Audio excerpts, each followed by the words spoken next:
Plaintiff Joanne Mulligan says she first met the defendant 6 years ago, and he thinks he's a Casanova who can get any woman he wants. Joanne dated the defendant on and off and even allowed him to move in with her until he broke up with her in a text message 2 days before her birthday. Joanne's suing her ex-boyfriend for unpaid loans. Defendant Guy Ned says Joanne's been obsessed with him for the past 6 years, and the only reason she's suing him today is because he stopped having sex with her. Guy denies owing Joanne for anything because he insists everything from her was a gift because she was always trying to buy his love. Tell me what happened here. Well, Guy and I met about 6 years ago, and we became friends. And, well, he's a good-looking guy, and, you know, I fell for him pretty hard. But it was kind of hard over the last 6 years. He likes the women, you know. He would be with this one, and then that one, and that one at the same time he was with that one. And, well, While you all were dating? No. Well, you never dated? We were kind of dating on and off. Okay, gotcha. But it was never official until later on. All right. Bottom line, he's the type of man who needs attention. And he used to joke around and say he had the Kavorka. Are you familiar with Seinfeld?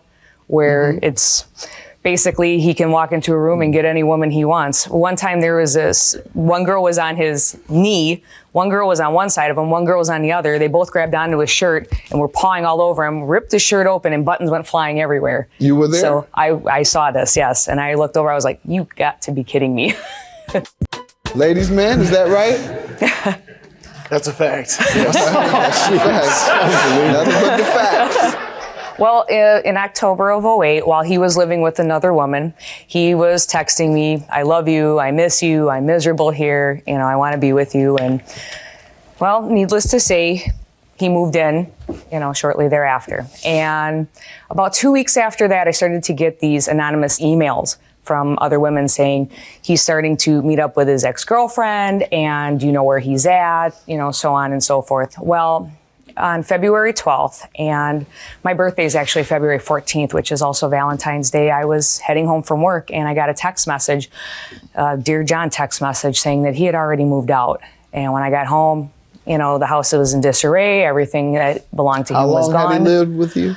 Only 3 months. And everything was gone. And after that, then I started to worry about all the money I had loaned him. And actually, here's the breakdown. That's what you're suing for? Give me the background, sir, on this case. Your Honor, the only reason I think we're here today is because I'm not having sex with her any longer. That's not true. What gives you that well, impression? she's been chasing me, well, we can say obsessed, for at least 6 years. Calling me all the time, whether I have a girlfriend or not.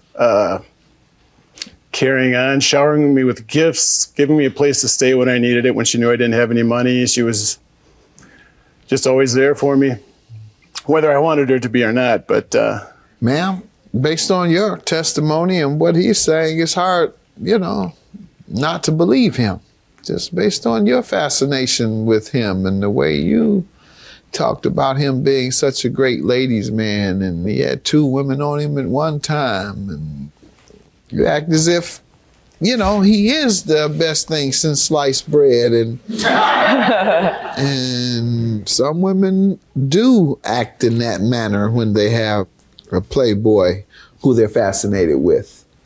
So how do I know these were loans? He says they were all gifts. What were they exactly? Well, for a truck? Yes. Tell me about it. That's the biggest expense, this truck. Well, first of all, let me just add that him and I were friends. We were good friends. I thought I'd be the one that he wouldn't do this to. And I believed him. Were you all dating in December of 2008? Yes, we were dating. How did the truck loan come about? Did he ask? He had a vehicle. He had a vehicle and it broke down. And he was very distraught. He said, he kept using the words, I need to get on my feet. I need help to get on my feet. I've had these girlfriends in the past and they reduced me to nothing. And so I felt sorry for him. And I took a loan against my motorcycle and I helped him find a truck, helped him purchase the truck. And he put the truck in his name and swore up and down, I will pay you. And I believed him. He was my boyfriend. He lived with me. I've known him for a long time. And yeah, I mean, I knew his past, but I thought, again, that I would be that one Has he that it paid would you happen to. anything? He paid $100 towards the truck, and actually I've got all the paperwork. Sir, tell me about the truck. Let me see your paperwork. I needed a truck. When I moved out to her place, it was about a 45-minute commute to where I work, and I was going to need a new vehicle sooner or later. But I was pretty strapped for cash at the time. He's spending on all these women, spending all your time chasing women and being a playboy. Exactly. Tricking off all your time and your money. Exactly. Go ahead. So she knew my financial situation. I had just moved out of one place in with her. Told her I needed to take some time to get on my feet, and I said I need a new vehicle, and she said, "Don't worry about it. I'll take care of it." And I said, "Well, I can't pay you back right now. I don't have any money." She said, "Don't worry about it." After that, she was showering me with gifts to stay, to keep my attention. Well, all of this, with the exception of $100, is for the loan on the truck. Now, did you pay her $100? Well, see, as far as paying her back, she said something like, I don't remember the exact wording, but it was, I might need help paying for this every now and then. Those were her words. Your Honor, that's not true. And so I said, well, I can help you out till I get on my feet. And I think that was the $100. I think that was like the first month. You can help her out until you get on your feet. Mm-hmm. That's not making sense. Your Honor, I have seems emails. like it would be the opposite. I can help you out when I was trying to save money, so I really didn't have any money to spend. But I have emails proving that.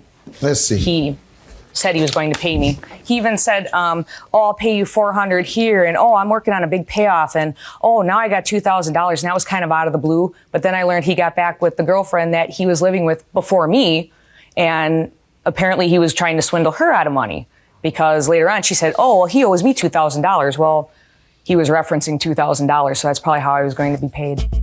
I will be making the truck payment on Thursday. Not sure how much, but it will at least be $400. Still working on a big payoff. I'm working on getting a $2,000 big payoff. I can meet you after and get off work to pay you, because I got the big payoff coming. That was helping her out, Your Honor. How do you plan that? You don't plan to work overtime? No, I don't plan to work overtime. I have a big payoff coming. Man, many times somebody says the same thing to you more than twice, you being kind. Yes. Big payoff coming, big payoff. So you refer specifically to the truck, repaying for the truck. I will be making the truck payment on Thursday. $3,013 for the plaintiff. She's not as naive as you thought she was. She held these emails. Now you owe her. Have a good day. Good luck.